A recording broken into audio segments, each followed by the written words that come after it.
Mis expectativas contra el partido de MIBR son bastante altas. Siento que jugar contra los equipos brasileños siempre es un juego de mucho firepower. Tá bom pro time brasileiro do MIBR. A artezinha avançou na loucura pro céu. Não olhou pra ele o King no míssil. Achou o gol! O que eu acho do nosso jogo contra a KRU, sendo sincero, eu acho que vai ser um jogo difícil. Porque o time da KRU é um time bom, eu conheço todo mundo dali. Adverso, eu tenho muito carinho pelo adverso, inclusive, mas chegou no servidor adversário. Sin prevalecer, lo tiene de frente. Encuentra la eliminación Anderson de KRU 1-1. Tiene 46 de vida. ¡Ven Anderson! ¡Ven Anderson! ¡Vamos Anderson, carajo! Somos um equipo que está evolucionando e a passos gigantados. Mas a gente está muito confiante no nosso jogo, da nossa trajetória até aqui. E eu sinto que a gente vai chegar cada vez mais confiante, independente de qualquer time que seja. E a gente está esperando uma boa partida. Welcome back, everyone, to day 10 of VCT Americas Kickoff and our second match of the day. It's the lower bracket semifinal between MIBR and KRU. I'm Golden Boy, of course, joined by Andrew and Mimi, and a special guest who just qualified for Masters Bangkok, the IGL legend himself, Valen, my brother, congratulations. Thank you. I'm gonna see you in Bangkok. Yeah, I'm so excited, man. I was searching up pictures of Bangkok before this game. I was like, I need to make it. We'll get a couple pad thai dishes. Yeah, bro, I'm ready. I'm ready. Let's go. Yeah.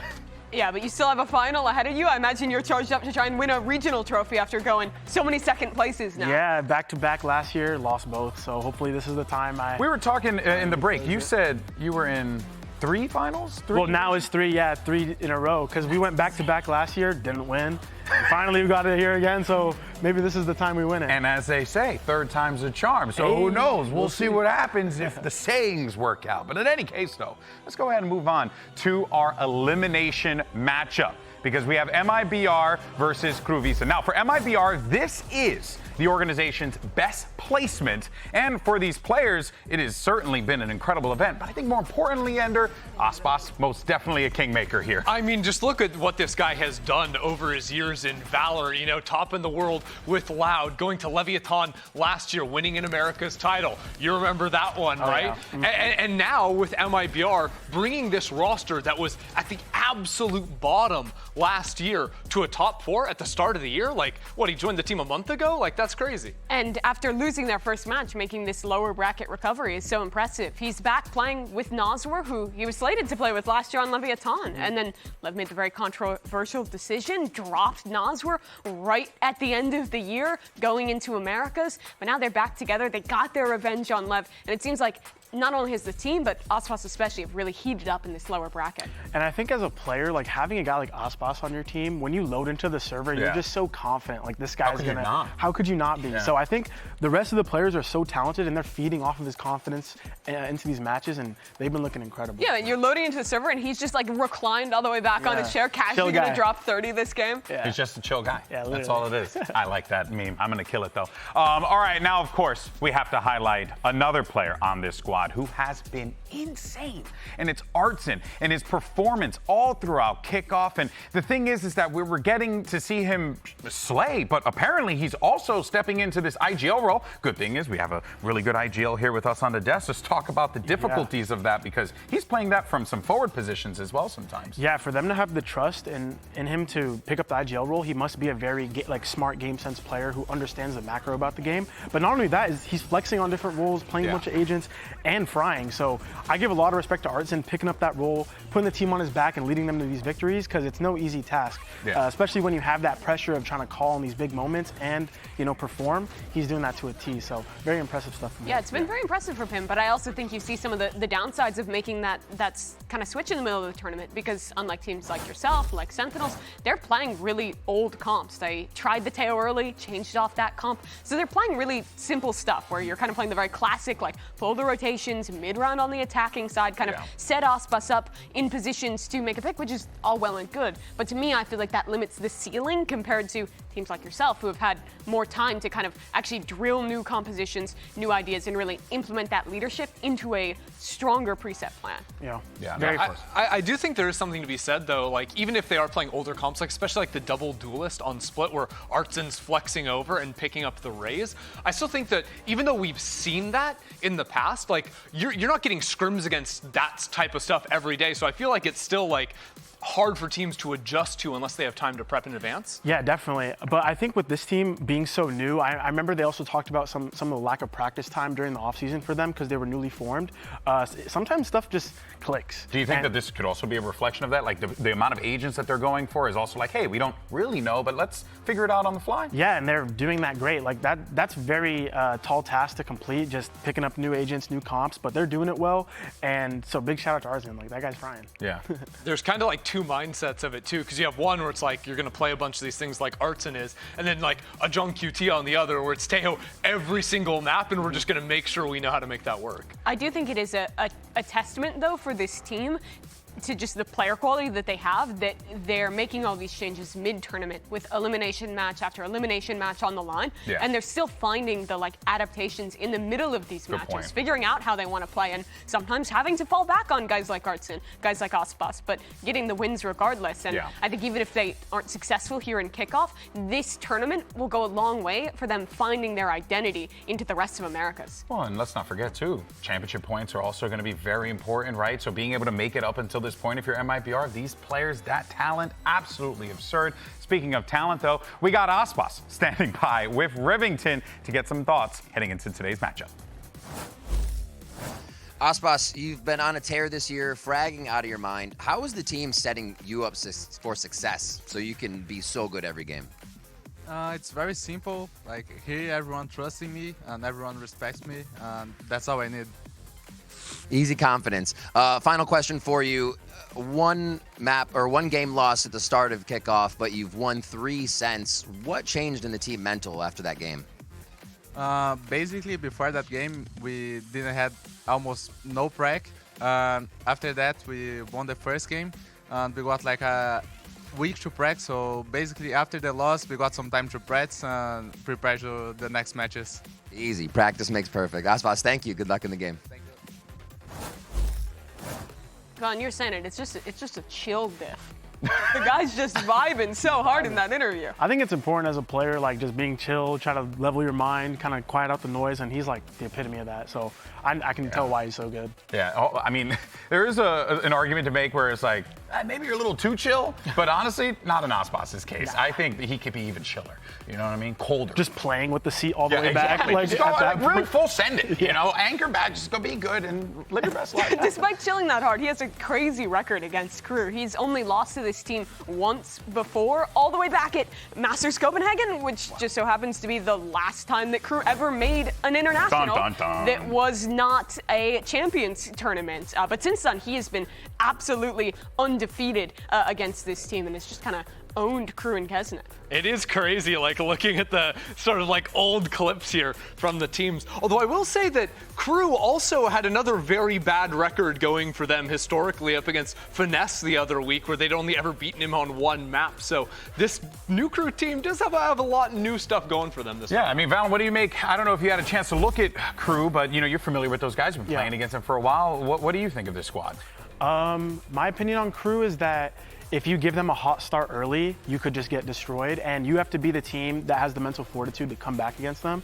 I remember last time we played them, they like 13-4'd us on their map pick, and it took a lot of mental resilience to come out with that win. So you gotta shut them out early, because those players have max confidence, and if they're on that level, they're just gonna run you down. I think they're perennially the easiest team to underestimate, because you look at them and they don't have as pretty strats. Sometimes they don't even have as insane individual performances as other teams. But like you're saying, once they have that momentum, once a guy like Kesnet is really feeling it in the server, this team is so hard to stop, which I think is why they've gone on so many runs. You think of making it through LCQ every time they've gone to champs. Like when they are feeling it, this team can really carry through, and I think beating NRG is a huge step towards that. Massive step up for them, without a doubt. And look, the stakes are high for all of these teams here, right? MIBR, they understand the situation. KRU, they know what's on the line here. But let's actually get a second to hear from Artson to get his perspective on the huge stakes for this matchup here at Kickoff. Eu acho que a nossa cabeça está realmente para classificar e pegar essa vaga para o Masters. A gente não consegue pensar tanto né? Perdeu, foi para casa, porque a gente é um time muito resiliente, muito confiante. Então, cada partida pra gente é uma partida como se fosse a partida da nossa vida, independente se vale alguma coisa ou não. Então, acho que essa maturidade do time ajuda muito a gente a ter foco no nosso objetivo, que é realmente conquistar uma vaga. Well, there you heard right there some resiliency from Artson. Without a doubt, is going to be the thing that MIBR needs to take them over the finish line. But that takes us over to their opponents on the other side. We were talking about them beforehand, and that is, of course, KRU Visa, a team that exudes confidence and resiliency as well. Now, this is a squad that, you know, we're not the favorites in any match that they ever play, but Ender, they always find a way, just as we were talking about, to dig deep because of these individuals. And honestly, I think this match was especially impressive because they got smoked by Loud in their opening match of the tournament, right? So then to come back and have this performance where, yeah, the first game's kind of a blowout on their key pick, but then it comes super down to the wire on the second. To have that resiliency in that fight in them was really nice to see. What was even more startling as well is that whenever you see them play, Valen, it looks like they don't care about their lives. They're just going in. They're just like, screw it. Let's just see what happens. And if we get two, hey, we get two. And if we die, we die. Yeah, I mean, the pack mentality in Valorant is a really good game plan because of all the utility and how this meta is developing of like a lot of Breach Tejo. It's a lot of pack fights right now, and they do that like some They of are the the best. pack fighters. Yeah. And speaking on like the revenge against Loud, I know like as a player, rematches are always very difficult as the winner because you come out and you watch the VOD and you're like, okay, we did this well, and you know, our game plan worked. For the other team, they're looking at what they did wrong, how they can improve it, what's the next step for us to beat this team. And so when I saw that result come out, I wasn't too shocked, honestly. Like, rematches are difficult in Valorant just because, you know, you figure out why you lost and you learn from it. Yeah, that's fair. I do think this match is so interesting compared to the first one of today, because I think we got to see you with G2, who's very indexed into the new stuff, trying out the chamber again, and really experimenting with the Teo, Sentinels, who's also super bought into that and the Vice and all the kind of new meta stuff, versus these two teams that feel very classic, very fundamental, very reliant on kind of pop-off performances to get the momentum going. But when it does get into simple Valorant, like being in a team fight against KRU, when it just comes down to that raw individual performance, they're so tough to beat. I mean, Melzer was absolutely ridiculous the last time that he was playing that bind. I think he dropped like 25 kills on Brim. Yeah, no, honestly, like the individual skill on this team is really scary, but to me, it's still a bit perplexing how different they look on their sides. Like, their defensive side looks unbelievable, like how they actually anchor on sites when players are coming into them and they sort of play on their own terms, especially like Adversu and Shai anchoring down a B side is just absolutely next level. But I do think this team struggles on their attacking side. We've seen it clearly on Haven, but I think it even exists on other maps where maybe because it's bringing in new pieces or whatnot, certain corners aren't getting cleared, darts aren't being broken. There's like a lot of these like micro errors of playing together as a team that I think some teams in the past have been able to exploit, and it makes me concerned for them the higher and higher level of competition that they end up facing off against. That is an excellent point there. I mean, we saw some heroics without a doubt, especially from Shai. You had mentioned before what he was doing, I believe, on that Vice. There is a lot to be excited for KRU, but there's also a lot to be concerned about. But for now, though, let's actually send it over to Riv yet again, who's standing by with another member of KRU Visa. Shai, before your match, I gotta ask, you've been playing incredible lately. Are you feeling this? Are you seeing it? You know, how does it feel to be just fragging and clutching almost every round? La verdad es que estos días me han tocado a mí como resaltar harto, pero la verdad es que siento que tengo un equipo que todos podemos resaltar, jugamos demasiado al juego y me siento confiado en cada uno de mis compañeros y no siento que se trate solo de mí, sino que la verdad del equipo. The truth is, this past couple of days, I've been highlighted a lot, but the truth is, it's more of our team. The whole team is capable of being highlighted in some specific scenarios, so it's not really about me, it's about the team. And I got one more question for you. KRU always has these lower bracket runs. Why are you guys so dominant once you get down here? O sea, está el dicho de que si no se sufre no es KRU, y también lo otro es, yo lo definiría como la garra latina. Siento que todos sabemos de dónde venimos y el hecho de estar acá es una oportunidad única y siento que eso al final nos va a dar más que el resto y por eso no logramos ser tan dominantes en esta etapa. There's a saying that if we don't suffer, it's not KRU. So a part of it is that, but we also have the strength of Latin America. So that is something that, you know, you're sacrificing a lot to be here. It takes a lot to be here. So it is that it has that we take to the stage. Awesome, Shai. Thank you. Good luck in the game. Try it. Thank you. Well, while Shai may not want us to talk about him, well, tough luck. We're going to talk about you. Because we have Shai and Adverso, who were really putting up some great defensive plays for this team. And honestly, Mimi, I think that there's really, these are the guys that I'm going to be looking at on this defensive side to really bring it again. They looked really good there, especially on their bind, which we talked a little bit about. When Shai is playing the Vise there, in their last match, it looked like their opponent didn't really know how to play around how the Vise kind of changes the timings. Like, you early clear a little bit into showers and then are calling into a late showers crunch, and then boom, there's a Vise wall. You're stalled out. Rotates come in. That really changes how you have to play the game. And I think Shai does such a good job when he's put in those positions as a solo anchor. He's really excelled thus far this season. I think also KRU do a really good job of just cycling their defensive utility on bind, especially. Like, it is actually very hard to find windows where you can exec into a site unless you've signaled your intention for the last 20 seconds, in which case KRU are already cheating some rotates over and are ready to and then he's doing whatever this is. Yeah, that's... Hey. Yeah, bring that to the club, Poppy. Let's do it. We roll up in there, throw down some Lil Jon, we'll lose our minds. Helps him dodge bullets, or? Hey, thank you for the air horn. I need that, Got to go back to my club days. What do you think about those moves, Valen? Oh no, those were star moves. But I kind of wanted to talk about the layering on defense, on bind especially, when it's a 2-choke map like this, and it's already hard to jump out hookah.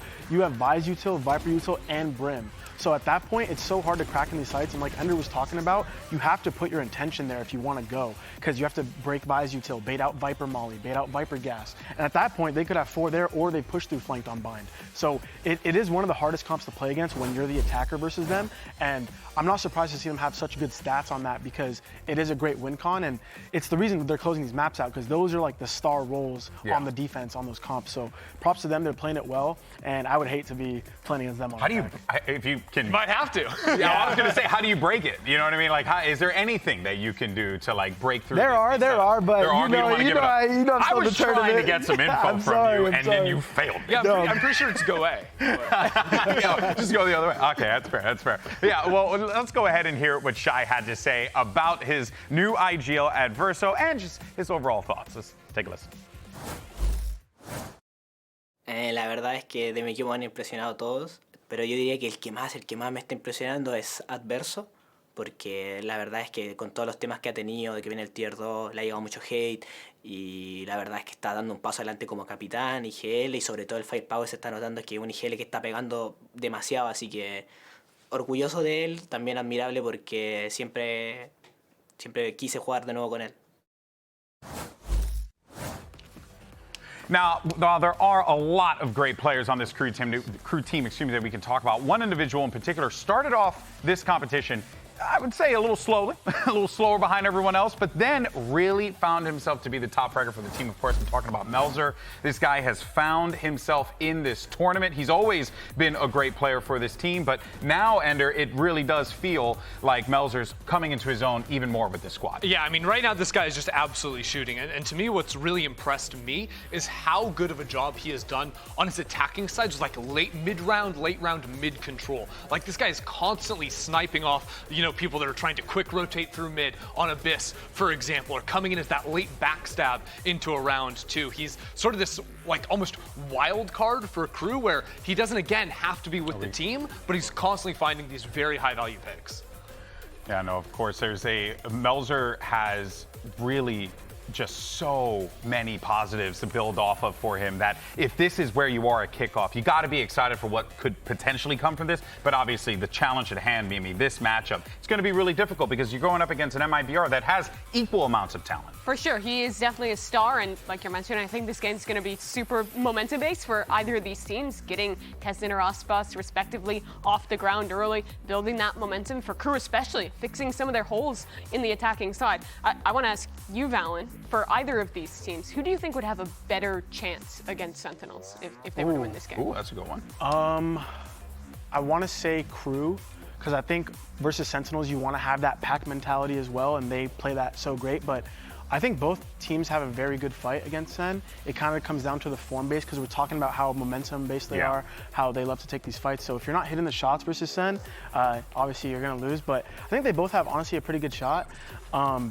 Versus us, though, like, no chance. But then again, no one has a chance versus you, right? I'm just going to say Just it. gas him up. Just gas him up. I mean, the proof's there. Yeah, well, let's go ahead and take a look at our predictions and see what everyone on our talent team thought of for this matchup. I'm actually quite This'll be curious good. here. Okay, we all picked G2. More Everyone G2? MIBR people than I thought. To me, this felt like, I felt pretty strongly that this was a crew You went win. crew. Yeah, I think like when it, like exactly what we're talking about, when it gets into that like slower team fight style, when it comes down to the brawls, I think crew's better there. I also think they just have crazy momentum off that last win against NRG. I'm really off the crew-pium right now. Here's my problem. Okay. Is crew permaban fracture and their Haven is abysmal. Like, this And it team is. cannot play the attacking side of Haven. It is a huge... That mid area was literally open the entire time. It was not great. So, to me, that map is going to be in the pool. That's, in my mind, I know they just won it, an auto loss for them against MIBR. And I think MIBR is good enough to take another map off of them. You know, So I'm a hard sell. I went with MIBR because I listened to you guys on Plat Chat, and I believe. What do we say? I'm They gonna never get it huge right. take. Why are you guys were talking? I forget who it was, but there was a lot of great discussion about it. So I believed. I don't remember what I said. I'm sure I bet Plat Chat went full Sentinels on the first series. No, I bet we you went did. full G2. It's With a your track guarantee. record, I don't know. I don't Guarantee. believe it. I don't It's watch. a guarantee, and it was. Are you crouping? I love both teams, and I got friends on both teams. Oh, yeah. But are you okay. crouping? Are you crouping? But I think I'm crouping. He's I'm not gonna lie. crouping, Chad. Holy snap! We didn't think it'd be possible. Guys, MIBR have Usboss. Did Yeah. we play And it's true. the Chill Maxer? And that was honestly the reason why it was like ultimately it's like I just felt dirty betting against Aspas. Why that It's work? not a guy you want to bet against. I mean, honestly, No. right? Like you see Aspas on the other side of the team, you're like, I don't know, might have to go and take that. All right, we have 1 minute left before we jump into this one. There's a lot of excitement for this. We talked about who you would like to see Sentinels play in this instance, right? But I guess what I'm trying to get an understanding of is how do you feel about the current state of the game right now? Are you feeling good, especially considering where you guys are right now, but even in the rest of the field, right? Like, do you feel like Americas is looking very strong? Oh, definitely. I feel like out of the top 4 teams, including us, anyone could have went to Bangkok. Yeah. So I'm excited to see how this shakes out because... You feel like the 4 that are here can compete against anyone? Yes, I do think so. Especially MIBR getting a little bit more time if they were to qualify, have that preparation, I think they could take anybody. So Americas is definitely the best region. I could say that like every single day. Yeah, no bias. No bias, of course. That's right. You've got to take the bald right, eagle. yeah. Away. You've got to take that. It's not, that sound effect isn't even a bald eagle. It's Yeah. a different bird, and we associate it with the eagle. It's a, Yeah, apparently it's a hawk. your best bald eagle. Let's go ahead and do this, bad boy. The winner of this one heads to tomorrow's best of 5, lower bracket final. It's of course going to be a tough one. Let's just go ahead and start the show. I'm on the edge of my gonna seat, stop GB. I'm gonna stop talking. Riot Games Arena, hoy a matar o morir, hoy con Crew Visa! Have fun. thank you so much for coming on. All of them, yeah. All right, folks. Well, we got Crew Visa making their way out. And this is going to be very fun to see this squad of shooters take to the server and put in that work. But they have a real tall task ahead of them here, Ender. Thing is, they have already done that in the past. They've beaten Loud. They've beaten NRG. Surely this is a squad that can pull this off. Yeah, they broke that curse of playing against Finesse. Now they get to do that with Osboss sitting across the other side of the stage today.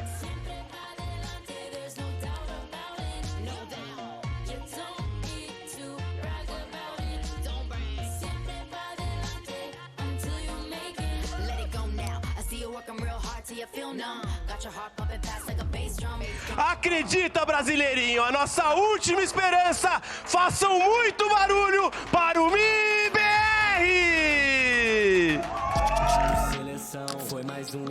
Made in Brazil, led by the legend Aspas as he's making his way out with the rest of the squad here. And we cannot forget about Coach Fraud flanking the squad, bringing the big brain for this one as well. And MIBR very close to to being able to qualify for a Masters event, a massive achievement for this organization as well. It would be, but still 2 steps away and a formidable team here. But MIBR have really come alive in this lower bracket. After their first game, I think we power ranked them 8th in the league, which we legally had to do. But this team has had such a resurgence. Players like Osvals have stepped up. Cortesia has had such a great comeback for this squad as well. And they're looking like a team that is just on the cusp. Can't forget Artisan either, leading in there in the server as well. It really is a test here for these 2 teams. And honestly, this weekend is absolutely grueling, right? You have to play the second series today. Winner goes and plays a BO5 against Sentinels after. It's just on and on. How have they gotten away with this? KRU float the Haven through and it doesn't get picked by MIBR? Bro, that's crazy. MIBR ban Haven second? No, I'm sorry. Can I change my vote? What? Yeah, you can. Are you grouping now? Really? Wait, like, no, but literally, like, KRU got bind, which is an auto win for KRU. I don't think you're winning rounds against their defense. I thought for sure Haven gets taken early for MIBR. This is feeling like a dream map rotation for KRU because they have looked great on bind. I'm with you. I don't see them losing there. Yeah. That's going to get players like Kesant heated up. Then we go into a map number 2, Abyss, where he can continue to take over, and KRU looks solid on as well. It's just like a real chance of a 2-0 for KRU Visa. Well, could be. Well, let's go ahead and take a look. And we already knew what was going to be coming there for KRU. There's that Vice as well as the Viper there. They're going to be looking to hold down that defense and not allow anyone in. Yeah, again, like their stall is super impressive. I think if you're looking at actually beating this team, it's important to play some like slower default rounds, eat up Brimstone Mollies, Okay, Viper Mollies. that's I like a that. weird one. Double Duelist coming back in the second map we've They're seen. so good at it. Art seen the IGL Yoru playing Duelist, locking it in. I kind of like that, though, I got to say, because there's a lot of defensive utility you got to get past. Well, what's the best way to get past it? I mean, Go invisible. Yoru clone is the hard counter device. I think that's a great pick. Literally double dive to break out of a choke point too. You're getting out of hookah easier, getting out of a short easier. Yoru's getting into backside as well. The Yoru ult is another fully sight clearing ult that can get you past that util. Ton of info. I love it. This composition gives me way more hope for MIBR on this map. Can I change my prediction back? You can change it back again. You gotta stop. Stick to your guns here, man. But no, really, I think that there is a really cool thing that's happening here. We're excited. This is going to be a pumped up game. Are we ready to jump in? I think we're ready to jump in. I don't know. Are we ready? Are we ready? Press the button. Oh, wait a minute. I got ahead of myself real quick. So don't press the button. I didn't push the button yet, everyone.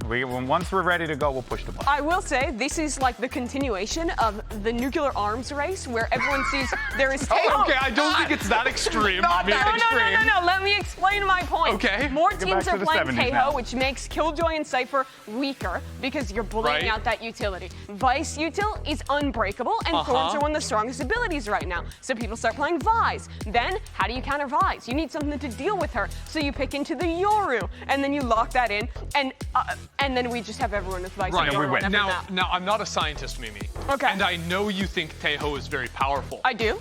I don't think he's quite as powerful as that thing you were comparing him to. Well, no, I'm just saying, like, I saw the Oppenheimer It's the trailer. arms race. It's like one team is doing one thing, and then you keep doing. It's mutually assured destruction, is what I'm saying. One of these teams wins, one of them loses. It's not anything like the situation you're describing, Mimi. The agent select does have Why some don't you just say the similarity. space race? It's like, the first one to make it to the lower fight. You could go so many different directions. There really were. I liked my analogy. It's crazy because No you one went else for did. the literal nuclear option, and you got exactly what you wanted. It's a pause. It's a pause. I'm allowed to have a little fun. That's okay? true. It's true. We're waiting to get things going on Mimi, the stage don't here. press the button. We're waiting for Mimi to push the button, chat. Once she does so, we'll be ready to go. Game to start the game. Game to start. And I is what don't we're have that talking power. about. That's what they say. That is what they say. Well, I did get some word, though, that we are going to have just a little bit of a delay. We want to make sure everything's all good to go. Yes, I know. I am so sorry. But for now, why don't you go ahead and watch this really cool video? I don't know. Why not? Is it cool? Yeah. Cool. Si ganamos, siento que nos daría como seguir con el momentum que llevamos en el torneo. Siento que el hecho de ganar nos va a dar como más tiempo de qué es lo que necesita este equipo. La verdad, siento que nos llegamos un poco justo de tiempo al inicio del torneo y a la larga se ha demostrado que somos un equipo que está evolucionando y haga pasos gigantados. Y si perdemos, sería bastante triste porque siento que ahora el equipo está tomando un rumbo y ese rumbo está bastante como ya encaminado y es cosa de tiempo de que estemos para grandes cosas, para llevar incluso Stage 1 y futuras competencias. Así que sería un poco triste, pero nada, igual es como mirar el vaso medio lleno y se ve como un gran futuro en el equipo. All right, well, an interesting thing I wanted to talk about here is he was saying, oh, you know, if we don't make it, we're going to be sad. And obviously that makes a lot of sense. You know, you're right there, so close from being able to qualify for a Masters event. But given how both of these teams started kickoff, the question for you guys is, who actually had the better bounce back? MIBR or KRU?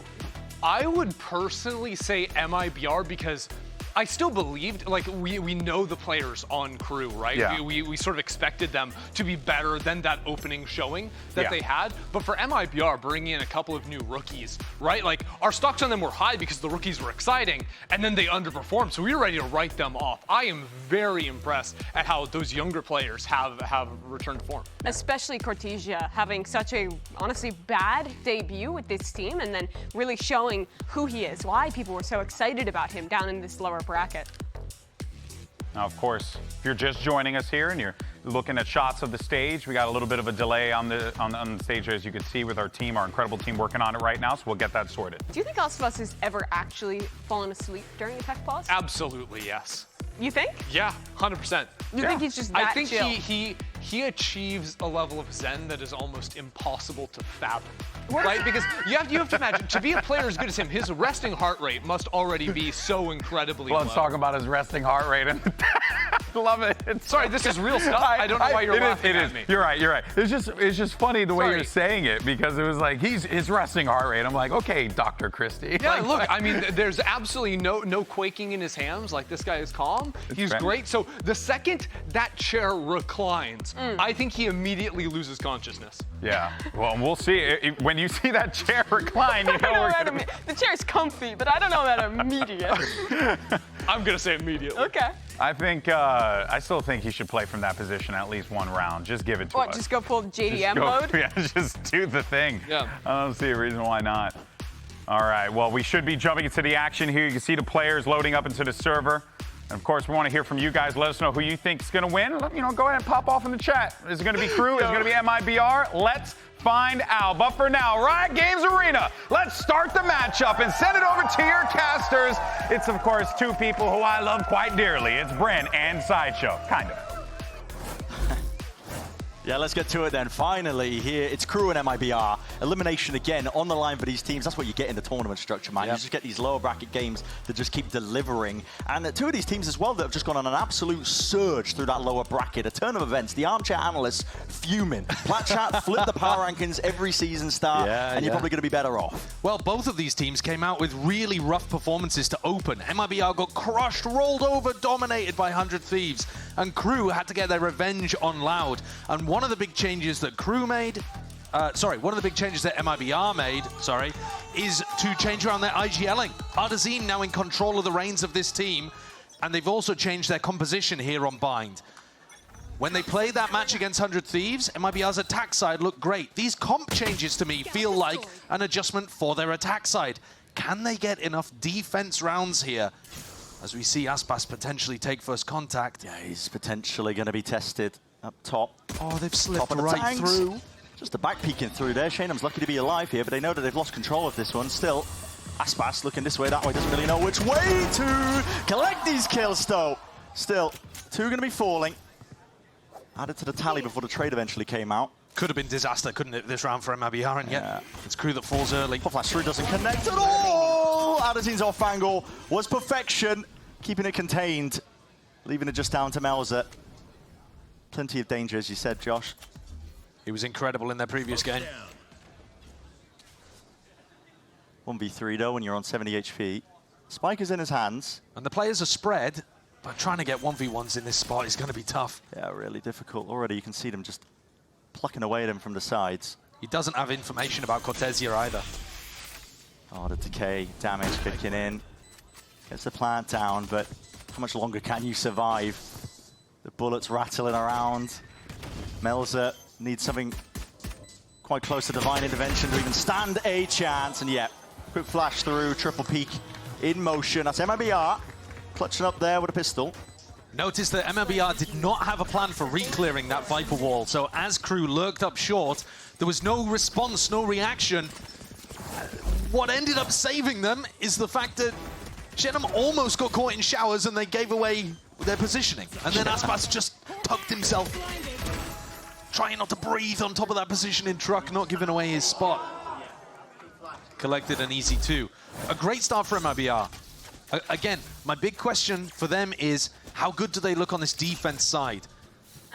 Because to me, again, the double duelist, the Des talked about it, seems like a good answer to the Vice and the Viper. Once these sides swap, once they flip. But MIBR have got to do better than the one defense round they took last time they played Bind. They got 100 crushed. Thieves, yeah. Crush putting it lightly, I mean. They were 8-4 up. I know, they set themselves up beautifully, but it was a long time ago now, and see over the course of these tournaments, teams can just get empowered over time. MIBR have definitely shown, at least to me, that they're thinking about their opponent's map picks, thinking about how they could counteract it as well. Beautiful shot. It is, it's nice. Bit of pressure coming down onto Aspas here, but just pistol bullets raining down, so easy to shrug off. Just trying to spot potential limb, maybe earn himself a kill for it. The nade is awkward, has to reposition, drop down to 58 health. Noswa does have a heal for him available, but yeah, they've split up just for a moment. This is 40 seconds left into the round. He got a full stack over towards A. Cut noise going to the re-hit. Don't think it's going to be pulling any players away. Both of these teams have been very happy at 4-stacking one of the sites when they think that it's going in that direction. 30 seconds left. Leaving everything over to Artzine if this is a pivot. Yeah, the snakebite was saved for a rainy day, which just so happens to be now. Players won't be able to disrespect, get their way past this. Only 2 left to stand with a TP straight from behind. Artzine happy to supplement, happy to shut them down. Shai's got to make a move here. You don't really want to be saving this classic. 10 seconds left. It's quite nice if they let him save, to be honest, but all right.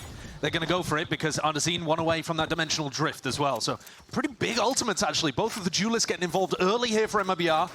Those are big ults, especially when things get onto the attack side.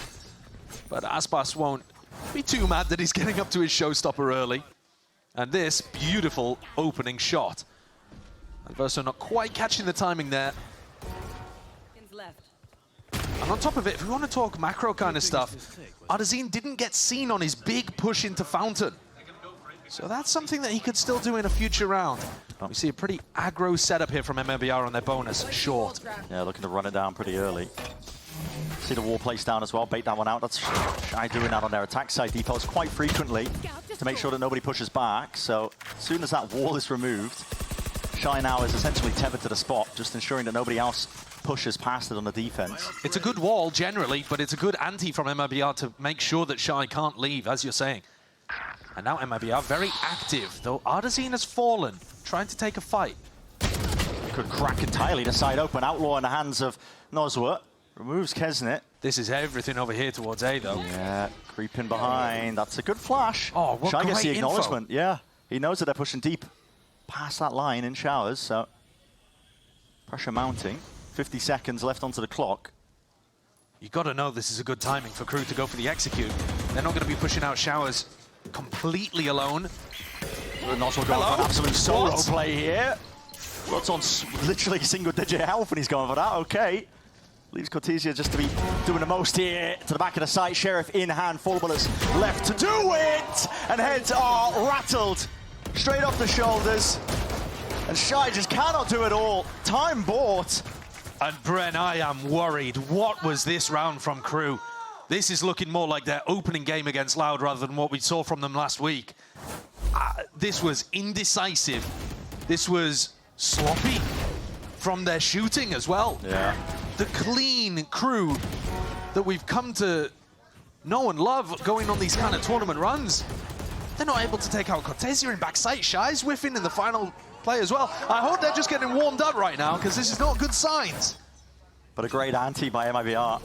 Good read in terms of what they needed to do and a bonus round conversion on that. So money's going to be taking a flip. Molly's up and over the top. Immediate response there, Snakebite at the feet, the Thorns. It's going to be nothing to really supplement that, but they are kind of creeping up towards B. Long! And the player's swinging out, but ready to meet the fire in line. Not able to cross that gap. Super nice from the MIBR players, fighting that one aggressively. Cortezia is always going to be trying to take those early fights on the defense side, not allowing KRU any space. You saw there the Thorns, as you said. Oh, hello. Up and over the top. Cortezia's got it under wraps, though. Yeah, potentially it could have been doable, But yeah, my point was, you saw the Thorns go up and over the top there, and that's supposed to be the timing to go for things. And MIBR just stalled them out. Yep. Those players trying to come through hookah were stuck by a snake bite, and then Cortezia and Nozra are both double holding that hookah entrance. KRU needs space, and they play beautifully when you give them the space. Think back to KRU's game against 2G, where they were offered the world on a silver platter, and they looked unstoppable. Yeah. But MIBR seem to have got the read on them early on here. And if you think back to what that means for the series overall, the desk were saying MIBR have to win Bind or Abyss, because, you know, both of those maps seem favored towards KRU. Yeah, didn't opt into the open Haven pick, per se, but honestly, with the way the KRU have been looking, they've been making these incremental improvements to their Haven to the point where I don't know if you would want to take them on it, and MIBR have shown that tendency of at least trying to see where the weaknesses are in their opponent's map pick. They did against EG, picked their Abyss, or picked into the Abyss, which EG have opted into in the past. You see it kind of again here. Abyss is our second map, but that's quite a while off for now. In the meantime, full focus onto MIBR, and they were just really running away from this. We had a bit of questions about what their defense half was going to be looking like on this map, but... And it's looking good. Yeah, when you win the pistol and the bonus, it's hard to look bad. That's absolutely true, but I'll tell you what as well, Cortezia up to 7-1 on their defense side, snacking, yeah, in part on the ecos, like we just saw, but also finding really good value on other rounds too. And he's a player that all eyes were on during the off-season. There was a certain tournament where people were looking at his headshot percentage. Now, Brent, I know you're a big fan of headshot percentage. Oh, don't get me started. One of the most meaningful stats in the game, Brent always says. It's normally kind of fluff. It's like, good to find cheaters in your tracker. Yeah, that's a good point. But generally, like, being a great pro doesn't correlate with your headshot percentage, but there are occasionally players where their style of aiming is so beautiful and snappy, straight onto the head, where you look at it and you're like, wow, this is ridiculous mechanically. And Cortezia was one of those players, all eyes, all attention on him in the off-season. And he's delivering here today. I think he's had a little bit of a slow beginning to 2025's VCT season compared to what people were hoping for from him. And not a slow beginning to this map, though. 7-1. Fourth time the KRU and MIBR have faced off, with KRU leading 2-1. But guess what? This is a different MIBR. Almost reinvented, I think, with Aspas at the helm. He could have been stuck in crypto jail behind Bleed, but he escaped that misery. Yeah. What a loss that would have been for the Americas region, I think, having Aspas over in Pacific. Yeah. It's incredible what he's been able to do with this org.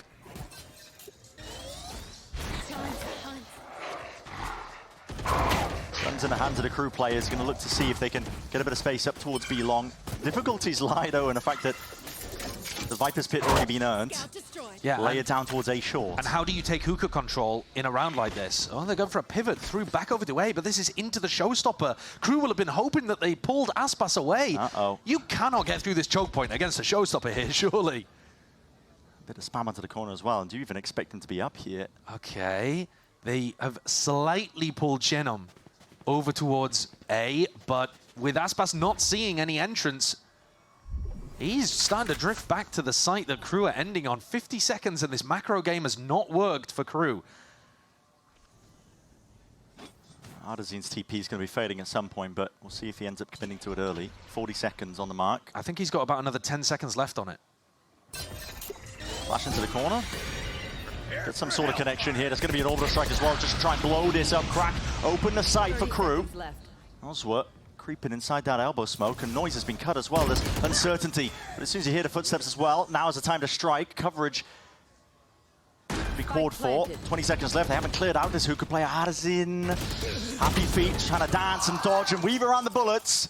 Can't dodge most of that still. Cortezia happy to oblige, right from the flank now, but left at least in that 2v3. Ult turns as well for Kesney. He's got a showstopper sitting in the back pocket. Same could be said for Aspas, but they're going to need potentially one more kill to make it winnable. Important fight. Kesnet wins it. And with that, turning up the heat. What a slow round from KRU. They got the job done. The entrance through B long, and Kesnick cracks things open for them. That was a tough round to crack. There it is, the Brim ult. And Kesnick hopping up on top of this hut. That was how they got themselves in. And then navigated around the operator pretty nicely too. I thought Artazine was good for one for sure. And that was a spot where Melza played his life beautifully.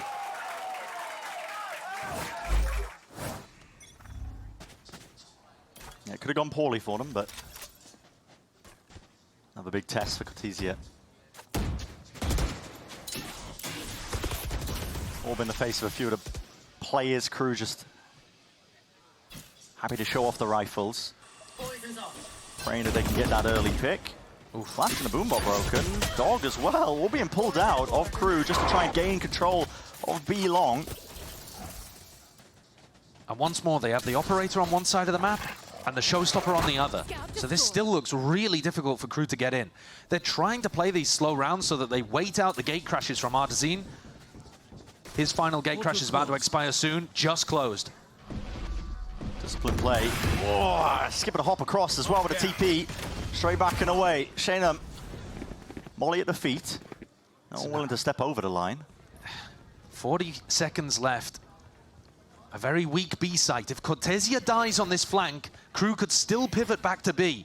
35 seconds to slow play. It's been the name of the game here for Crew now. Seeker's going to be leading the charge on top of that with a flash as well. Not quite dead it. It's going to be an ult popped off. Shaynham no more for this war, but up and over. Comes around as well. Aspas happy to return that fire once more. Tizine, where the hell is he getting these up shots from? Inside the smokes as well. Pop flash thrown around. And MIBR just dropping the absolute hammer onto that Crew exec.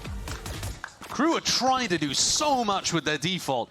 Up towards B early on, wait out the gate crashes, find out where Artazine is playing, hit the opposite side of the site. And yet, it was so difficult because at all times, Aspas is just holding onto this showstopper. He pops it with 28 seconds left on the clock. And at that point, you are never getting the spike down. They still haven't forced out nade, there's flashes to come through the smoke. But now, finally, Crew do not have to worry about that showstopper on the other side. The problem is, they've got no guns now. You just have to worry about the money.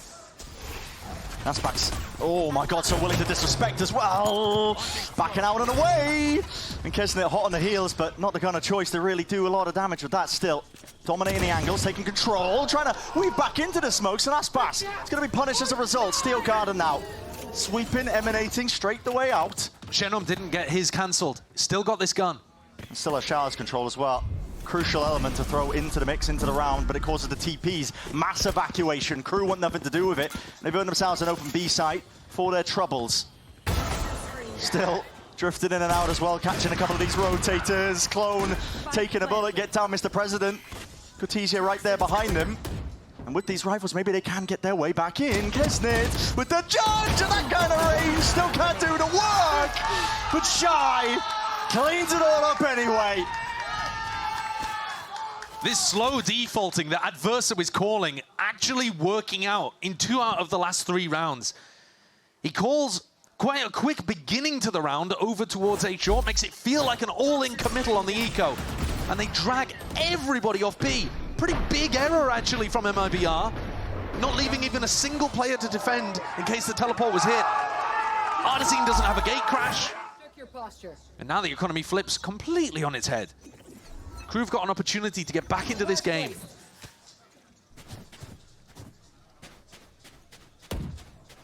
That pack mentality, the desk was talking about it. Crew willing to group up. Anti-flash played as well, so Kesnick is the bait on the end of a stick. Maybe he gets lucky with a pick. In case they do try and refight over that space. Now we can see MIBR, no intention of that. Ratty positions with the shotguns. And again, Adverso calling a slow round, waiting for the gate crash to expire. Artazine now has no ability to exit hookah, no ability to go and reinforce the A site. Scout destroyed. Trailblazer. Not going to be leading them too far forwards.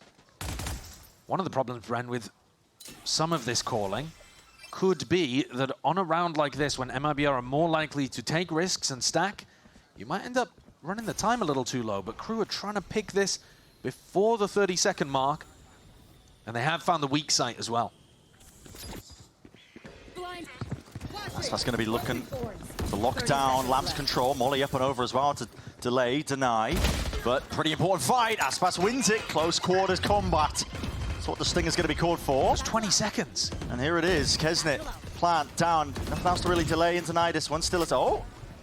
Snakebite across the map from Cortesia. Drop down. They've got the lineups for this one as well. Now the shorty's in their hands. Dominate the positions into the smokes. There's only 7 seconds remaining, and chaos has been scattered straight all across the site.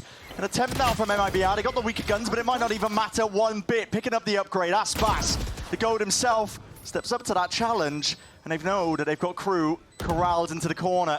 Out through short, flash to the side, broken almost immediately at that. Kills to flood in, and the feed is filling up with red. KRU might have just done enough. Cortesia out in the open, just the pistol. And a trade shortly after from Mazzino. So it got dicey, got a bit worrying, but still it's KRU able to navigate their way through. And there you see the danger that's going to be present when you call those kind of slow rounds, but the composure as well from KRU to be able to sail through those waters. They had 2 players inside that defense brim smoke, knowing that somebody was going to be jumping in there with a shorty. The awareness is good. They're thinking about how MIBR are going to try to set up win conditions. So now we get back to a rifle situation. Artazine once more with an operator in hand, makes his way over towards Showers. And think about the conditioning here. MIBR are expecting KRU to play slowly. Pressure at the start for sure, but not go into a fast exec. Battle line's drawn off pretty early. Yeah, once more, a little bit of defaulting, take an area, but then slow things down. We've already seen MIBR's anti-plant utility come through really strongly. Cortesia has that cross-map snakebite from B. Shenam's got the Brimstone lineup. Now he's got the Brim ultimate to play with. Unaware. KRU can't play this too slowly, and with a minute left, they're already in lamps. Yeah, Shenam now reposition. The wall just threatens that they could have lurked across, and now we know that they have. Double faced up towards the back of the site. That's KRU with that first blood. Still no Showers control for them. Artazine looking around, trying to dodge and weave past most of this one, but okay, TB's back into the fight, maybe just trying to avoid these angles. Snakebite over the top, nothing else to combo with it, so nothing to dissuade the plant. And KRU, at this point, forcing the issue for MIBR and forcing them potentially into just a save. I think this is a save, yeah. We'll see whether Aspas and Nozwa try anything, but KRU pulling out a really nice idea in a round that was swing for the MIBR economy. They did the same thing they tried on the pistol round. Clearly a bit of an anti against how MIBR play defense. They know that MIBR don't have very good reclear protocols over towards short. The guns are important to remove here, but even more so, don't really want to be building up Aspas to that showstopper. So Bren, you know how I talked about MIBR having the good anti-plant utility, where, for example, they're throwing the Brim Molly. I mean, not that Brim Molly, that was a bit of a minus 200 from Melzer. But Genom is holding it, waiting for the tap, and then he'll fire his Brim Molly. What that means is he isn't using it to deny a wave of Viper util. So when the wall goes up, threatening the lurk into lamps, normally teams will have a Molly that they'll throw, or they'll spam into it, or they'll do some kind of, you know, a nade over there, or a boombot. Some piece of util will try to cancel out that lurk coming down through into lamps. MIBR are doing none of that. They're saving their utility, and they're just saying, okay, I don't think you're actually going to lurk into lamps as much as you're threatening.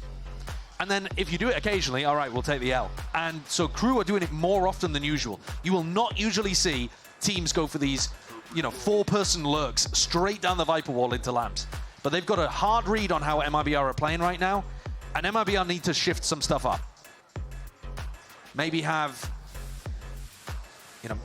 Cortesia play inside lamps, for example. Maybe do some kind of double hold with lamps and pocket. Yeah.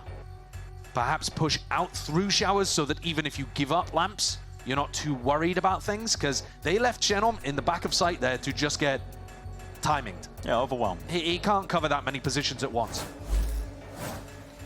I think if you're looking at the grand picture, though, here, if we're expecting MIBR's compositional adjustments to be good on the attack side, and to be able to actually give KRU's Vice and Viper a run for their money, they might have done enough with 5. We're going to still keep track of the next 3 rounds, of course, but I don't think MIBR will be too mad even if they lose the next 3 in a row. Yeah, that is true. Yeah, a lot of our speculation was that, you know, when you move around in compositions like that, it's mainly to have an answer to Shai's Vice on the defense. Okay, well, you're seeing a switch up. The util just being expended early to try and deny them from taking control of this one, but just Mazzino alone with a Trailblazer. Orbital Strike being held too. About using the Orbital Strike there. Yeah, interesting. Maybe if there was a bit more punch behind it. Same short lurk. And they've looked all the way through Kesnit on a fantastic angle. High ground. Willing to do the damage here, and Aspas hard committed onto the corner. Cleans up almost instantaneously. It's a showstopper, let loose and around. And also was traded out with the bullets before that could even get any sort of value. The snake bites so flying up overhead. Onto the feet. It's going to make it really difficult to try and get the hell through. And Artisan's come into this round with a glass cannon Vandal. No armor. Yeah, good luck at this point. 2v3. Heroics. Needed flash through and around. Patience played there by these crew players, and the right timings are just there for them. This is 5-5. Bit of a rough adjustment coming out of the timeout there. Not a fan of what MIBR showcased. They used the molly early, so they did adjust that. They're not trying to hold their util to deny plant. They're trying to use it early, but they're controlling showers instead of trying to push out showers. Which means that by the time they go back over towards the site, they've already lost all of these angles. God. It looks like a ridiculous shot, but that's exactly what Kesnit's looking for. One moment, one opportunity like that. Shenum falls again, and there goes the Orbital Strike to do anything like re-clear over towards Lamps. They have to make an adjustment, and in this round they have. They put Artazine in Lamps with a Bucky. He's begging crew to do the same thing they've done for the last few rounds in a row. I was wondering if they were going to go for that play, because when crew are contacting around a map, an op is a good answer, but Artazine was just getting avoided most of the rounds that he had it. He would have to be opping down short in order to be taking contact in those spots. I was wondering when were they going to put Artazine in there, if they want to just have him with the backup policy of being able to evacuate. I think, though, when you're ahead like this, you can start to anticipate what your opponents are going to do. Yeah. And crew, I'd be surprised if they spend the next 2 rounds doing that same play. They've kind of got the value out of it that they were looking for. Same thing to keep in the back of your mind here, though. Orbital Strike, Showstopper, available for the defense.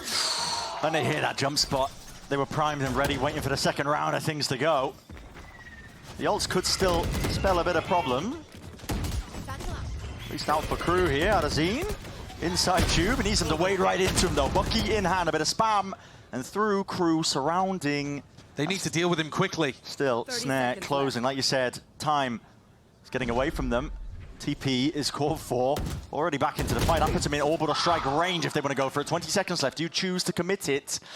Being held into the back pocket, just trying to hold to see if they can catch that timing. Shai, lucky to be alive, but almost pulling the bullet into the back of Shenum.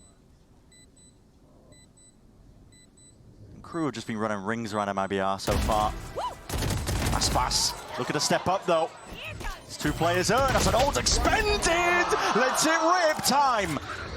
Starting to take over the strike as well. That gives them the peace of mind. Pushes them back all the way. This is a plan inside a tube. Can Shai even play for this one? Spam. It's going to be called for, but can even get onto the line? The answer is no. That is absurd. There's the individual play that you're looking for with Aspas on MIBR. He's 15-5 in this map, but a lot of it's been that soft influence of holding down one half, having the showstopper, getting it up regularly. This round was pure brilliance. Yeah, I was ready to give up in that instance. You see a 2v, what was it, 2v4? Yeah. Huge play from the player that's taken MIBR from a team that even the Brazilian fans were not too keen on to a top 4 spot in kickoff. Relevancy and an early pick as well. Kesnit toppled, trying to fight for control of Hookah. There's a bit of fluidity into the approach, but it's going to be punished at that. When the money's flourishing, why not? Buy an operator, punish one of the peaks. Not expecting that.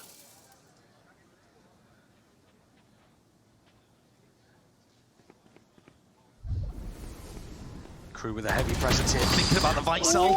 Nozwa's head just peeking over the top. Wasn't going to be able to find that angle. Steel Garden does not connect. Shenum's alive with the gun out. primed and ready. In through Alba, but he needs the timing to take it. He's just going to take it anyway. When the plant was going down, no one watching that smoke. It's a bit of a schoolboy area, at least at the end there. For KRU, might be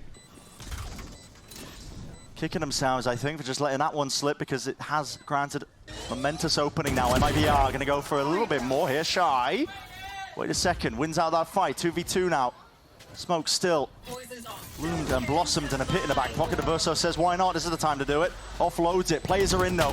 Grabs from that window, a bit of spam and stray with the bullets going this way, that way. Highlighting.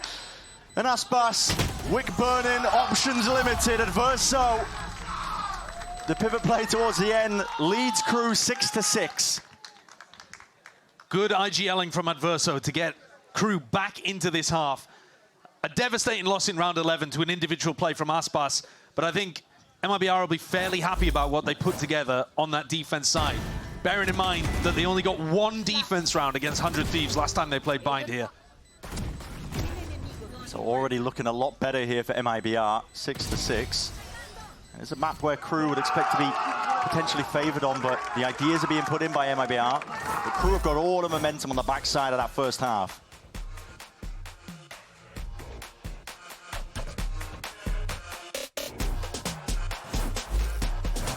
It's for you. Do you like it? Come on, Charlie, use your new door. Come on, let's go. I said go.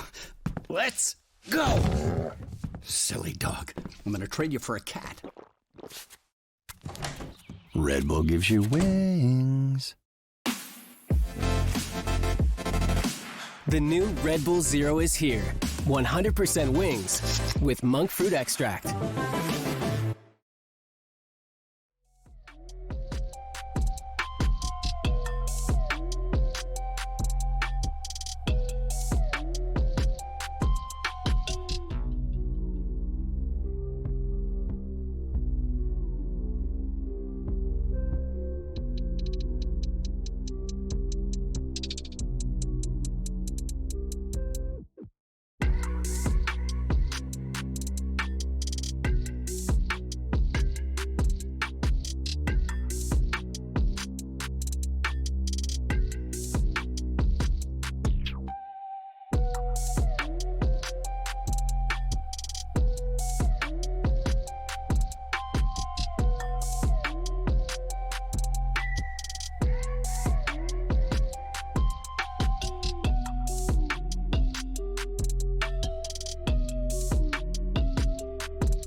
Well, we're heading into the second half here, and it is KRU's map pick of Bind, looking at that 6-6 scoreline as well. And now we might see it come to fruition, this Euro pick and the switch up that MIBR are literally offering us here, and seeing, you know, what was the response for it? Is it really to try and counteract what Shai's been doing? But, I mean, straight away, Josh, we're seeing bodies just stacked up in short. Yeah, this looks like a big clash to be had here. The potential for one, for sure. Smokes up in their faces. Trying to peek past that haze, see if they can claim a kill or two. Adazine, early take and control out towards Showers. Picks up that space nice and early. Flash through, this time trying to dominate his angles and play it, but anti-flash is called for. Still KRU looking to get away just even. 3-3 in terms of the body count. Casino's not going to read that. Yeah, and he's just being squeezed there. Full grip occurring. Back through, trying to flip the map. Not quite, actually. Second guessing themselves for it still. Wait a second. Oh, that's filthy. Just a pixel of an angle, and Kesnit capitalizes. Noswood could die to that nade. Rebounds it. It's definitely going to push him off the plant. You got to respect it. Options opened! And you got to square up, stand your ground, and try and take the fight, but Adazine chooses for evacuation instead. The spike in its grasp, and an open B side as well to work with. And not just this, a flash to play off. So if Kesnit and Melzer try to find a fast timing, they could end up with a flash in their face. Primed, held in the hands, takes it, but Melzer steady with the aim, and he leads KRU to a pistol round win. They need Melzer to come alive. He had a fantastic previous match, but it was Kesnit really that I thought was the hero in this one. and from his position over towards A Heaven. A lovely setup from Shai again, by the way. But what is that shot onto Cortesia? One enemy remaining. Last player standing. Take a look at Shai's setups, though, as we go throughout this map. Because he and Adverso have been a nightmare for these teams to get through on the attack side. As much as MIBR are going to be coming into this one with anti-strats and with ideas of how to use the double duelist, either with the clone debate out the wall or with double dive to get in past the thorns, you've got to be looking at the variety of stuff and how sharp Shai has been.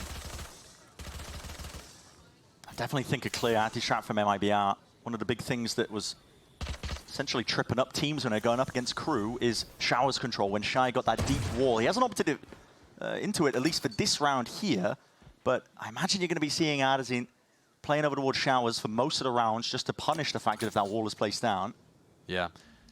If Adazine can default over towards Showers, he'll be able to bait any potential Vice wall, I guess kill Melza, and then teleport away. Is the gun close enough to retrieve? Is there even a gun to pick up? Not too sure. Adverso was also playing this spot all the time. Didn't get caught by grab net, nade combos, that kind of thing. If you're doing any level of anti-stratting against KRU, you should know that Adverso plays lamps a ton. Yeah, an early exchange of that util as well this time, getting a bit of a run on MIBR. Making moves over towards B. And Shai, his wall, up in the face of these players. Xenom's going to hear it. Yeah. See it. They know it's there, but it's about... Can you all... Exactly. Can you all pop through it at once? They're seeing an Olympic level stagger into the side as well, but it's split them up! And Shai tears them to pieces. 3 in a round, 2 remain. The crowd is calling for it. 15 HP though. They'll take the round win at the end of the day. And get extremely close to the Vice ultimate as well. Shai had a great beginning, and he's just snacked on a couple of ecos there too. That's a really difficult wall to bait. It is. So I'm already seeing adjustments by Shai going up against a Yoru, because normally he's placing that right up at the barrier. But instead he's pulling it a little bit further back to the window. So if they do use their clone in that way to try and bait it out, adjustments made by Shai, I think he's definitely thinking about how to counteract it. In this round, holding on to it as well. Gonna throw it over towards Showers. Yeah. So this is where we're expecting the Yoru defaulting to find some value, but instead MIBR have picked a B-leaning attack. Okay. Going fast with the Yoru ult. That's 3 spotted as well. Dimensional drift, beautiful to try and crack open a lot of these sites and defenses. Trying to take this fight straight to them, man. None of them were blinded up. Out through the back though, still Melza dropping these players and popping heads. Sick performance by Melza. KRU look ridiculous on the defense side, but that was so bold from MIBR. Yeah. They're going for their fast exec. Sure, you've got the Yoru ult. I'm not mad about it. Yoru can really increase the tempo, but you see 3 players there, and you go for the flash, and you went for Bucky? That's insane. I mean, that is bold from Adazine. A fairly inexperienced player.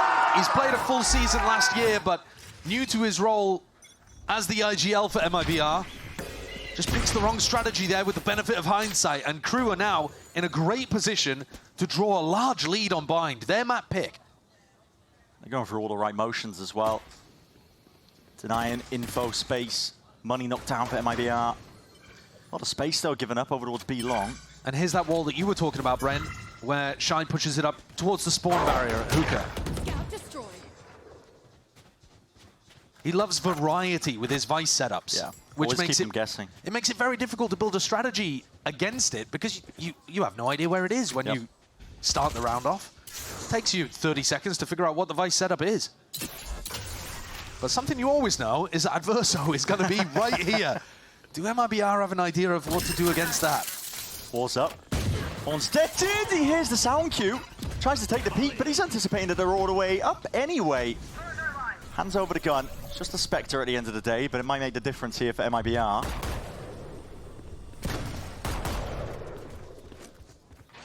Quick tap as well, seeing what the next wave of things is here. Util held in the back pockets. It's a nade that rebounds once more. Noswa, does he want to try and go for this one? Here's the orbital strike, and here's a fight towards the back of the site. KRU ready for it, twisting and turning, dancing around them. And Aspas, hold up. 2 so far, but only 12 seconds left. The spike needs to be reclaimed. He didn't get it. He didn't get it. Tried to grab it. 8 seconds left. A tap, forcing these players out wide, but he just does not know, and now needs to commit. It's the only way possible to try and play towards the win cons, but no more time left to work with. A decent attempt from Aspas, but KRU, with the investment of the orbital strike, it got expensive, but they secure the round. You see the waves of defensive utility there to deny the planter, just as good on both sides. Bit of a weird opening there. Adverso's got the spikes to play around. You expect him to be good. Understanding he hears one.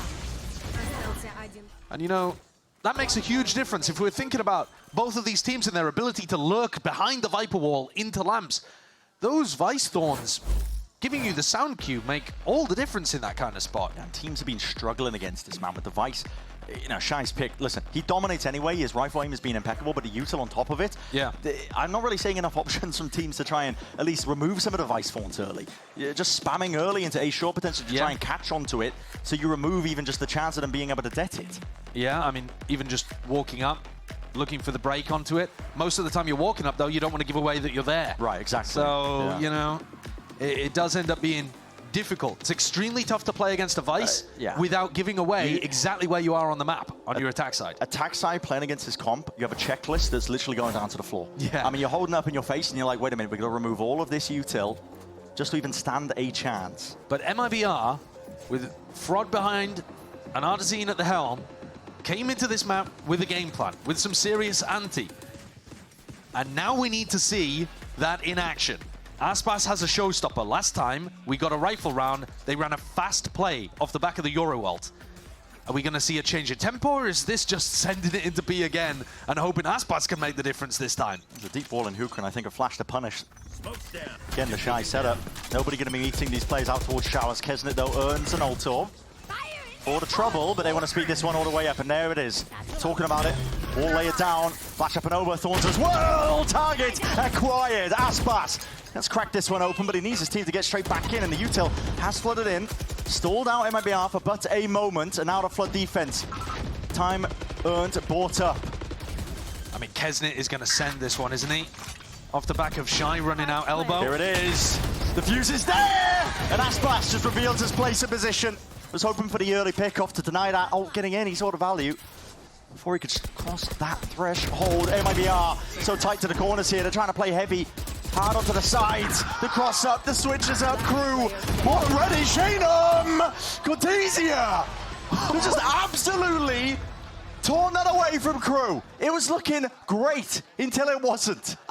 MIBR had Nozwa alone. Nobody swung for him. I'm thinking in my head, Shenum, you are baiting your teammate right now. You better get a big play out of the back of this. And he does. Look at him. When Nozwa dies here, and then Artesine dies, Shenum tucks in tube and kills 3. Insanity with a spray. The swing onto Mel's is a trade. The other 2 are straight duels. Shenum comes out with an enormous individual play in that post plant to keep them alive here. That's what it takes. Hello. Overall strike. Verso was ahead of it, though. Not playing into lamps, as you might expect. Clone getting an acknowledgement. MIBR just trying to increase the tempo again. And Aspas trying to reclaim as well a bit of that space as well. Flash timing off of it ever so slightly, still reclaiming it. Control forward him. Still Showers is a pesky problem that MIBR are going to be needing to deal with. And Kesnet, Phantom in hand. So following the traces of that one for an attempt to punish. He's just spamming them as they're trying to take it still. Pop flash through, out and away! And KRU ready for it still. 2v3, peeking behind triple. Mazzino ripping off heads, leaving it to Shanum. There's individuality from this guy. Earned him that round win prior, but now has to do it all again. If he gets the read that Shai has rotated, he could try to pivot through the teleport. He's going to go for it anyway. Yeah. He has no idea, really, whether Shai's here. Gone out. He's got that molly to stop the rotates. Yeah, and there it is. Drop down, tap, in case they get ahead of it. Don't know about that Still one. Garden. What is the secondary he's got to work with, man? He's going to have no gun whatsoever. Rotating this and around. And Mazzino can stick this one with the firing line over the shoulder.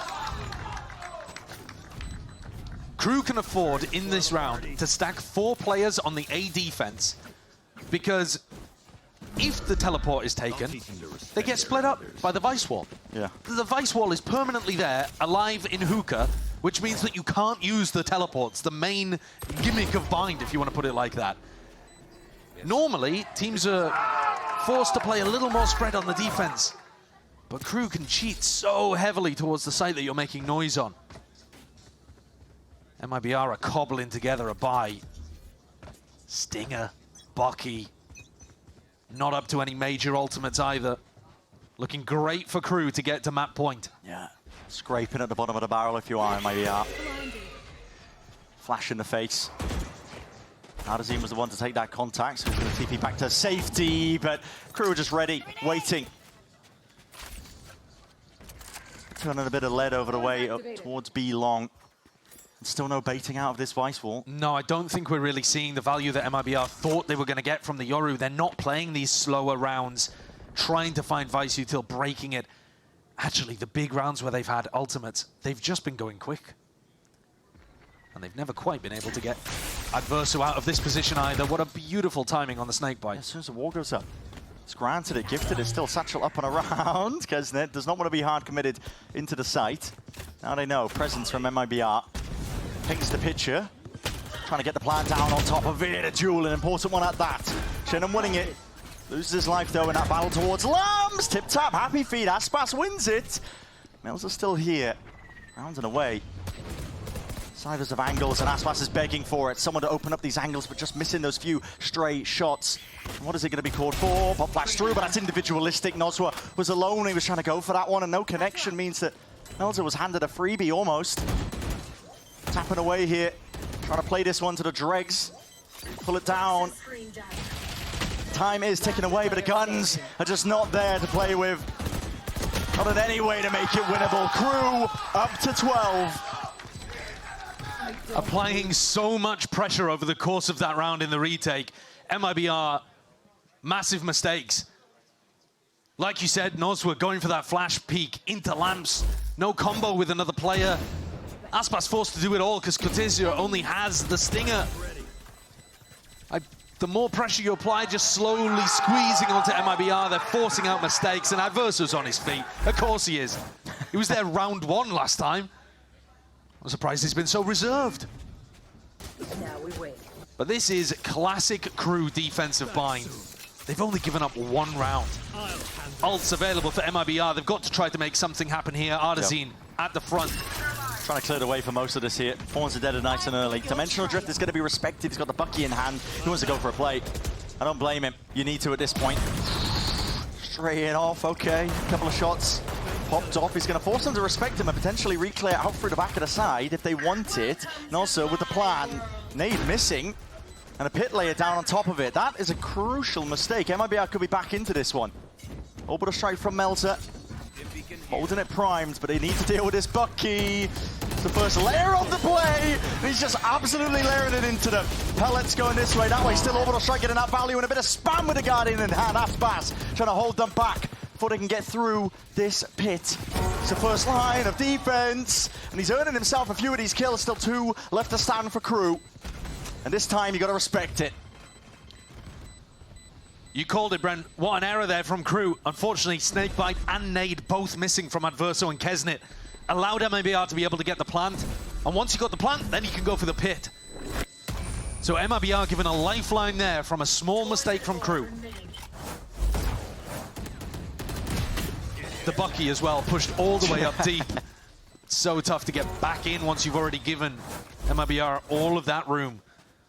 But what do they have to work with? The economy is still in terrible tatters for MIBR.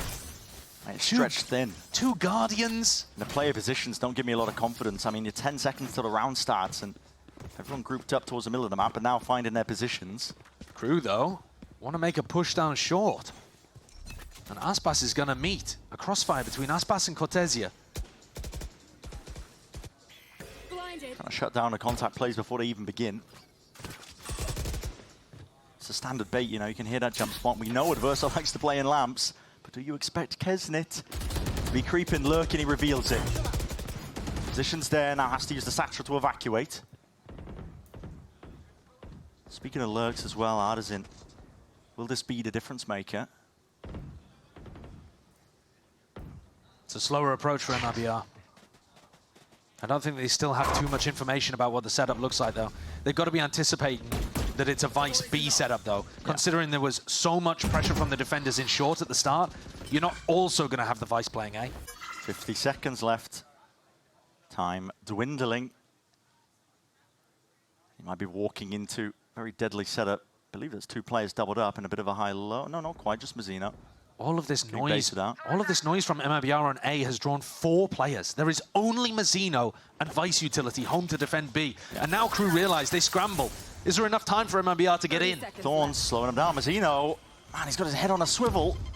He's got the bucket in hand, man. I mean, his position is not ideal, and he's going to be punished for it. Still, Crew, time bought, back into the fight. 20 seconds left, and the gunfights need to be won out for MIBR to even stand a chance. Finally, taking a bit of space. Claiming it forwards, the spike still needs to get planted, and defense in order, pushing them back. Kesnet, it's like a pesky problem, just chewing them to pieces right from the side. The plan finally committed, but a 2v2 and they're not anticipating this. And Verso from the behind, Shanum has to do it all. Orbital strike, earned for the drop down, pushing the Verso forwards and backwards. No sound cues given away. 39 HP and a bloody dream at this point. Shanum cannot do it all.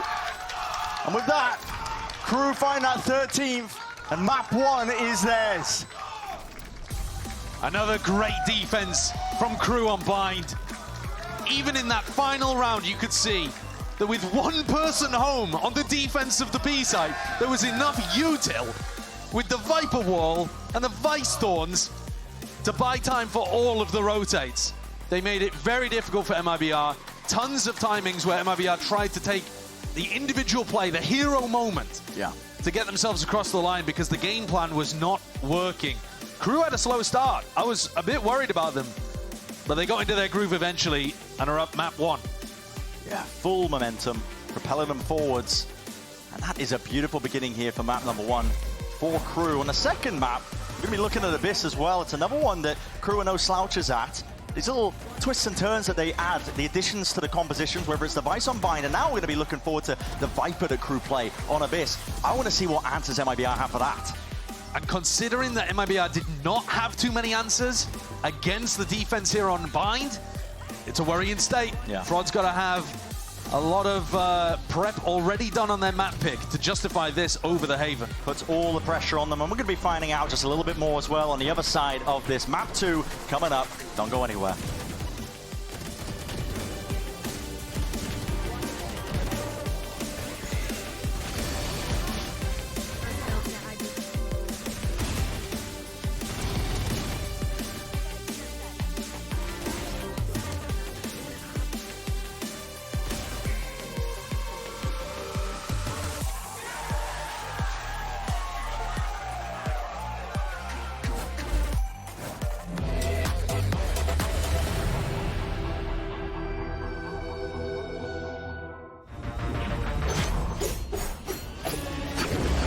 Even up though in the post partly, stepping forward on the side, getting ahead of the util. Oh, it's just too easy, baby. That's all we're waiting on. Okay, so they've seen him. And he's been caught in this corner a couple of times with 10 HP. It's all he needs, Darker! 是吧？抢皮肤也对，位置也对，一手一个啥都对。来了，急把双剑暴走，而且后点位全被罩出来了，可可还在死。 Not fault line. Dash forward, but Town is famous. Able to make anything happen. And Izu continues to build space. Quick little right click, and then they all line up. Flawless finish. 4K here. Take a bow. Okay, Team Secret, we need you guys on the stage now. Come on, let's go. Let's go. Let's go. Let's go.